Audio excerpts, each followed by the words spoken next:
মুরগির রান্না করবো, আপনার সাথে শেয়ার করছি। এখানে রাইস কুকারটা বসে দিয়েছি, এখানে মধ্যে আমি একটু তেল দিয়ে দেবো।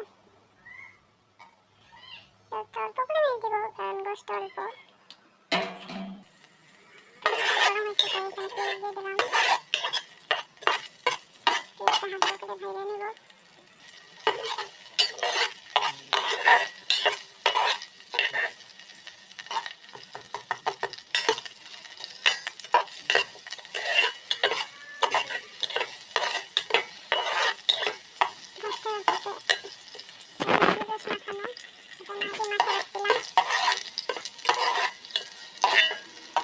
বাটা মাছটা দিয়ে সবচেয়ে মাখা রাখছিলাম, ম্যারিনেট করে প্রায় আধা ঘন্টা রেখে দিয়েছিলাম।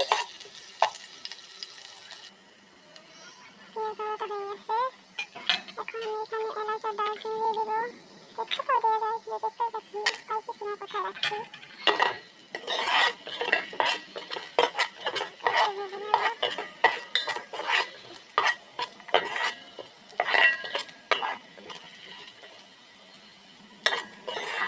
তারপরে এখানে ম্যারিনেট করা মুরগির গোশত দিয়ে দেবো।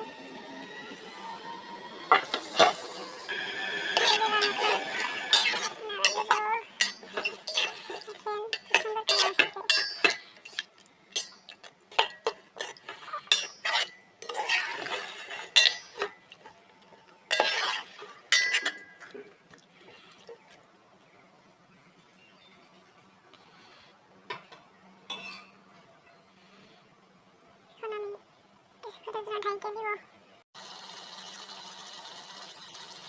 কুক হয়ে গেছে, এখন এর ভিতর আলু কেটে দিব। আলু কেটে ঝোল হবে। গাইস, মরিচের গুঁড়ো মনে হচ্ছে কম হয়ে গেছে।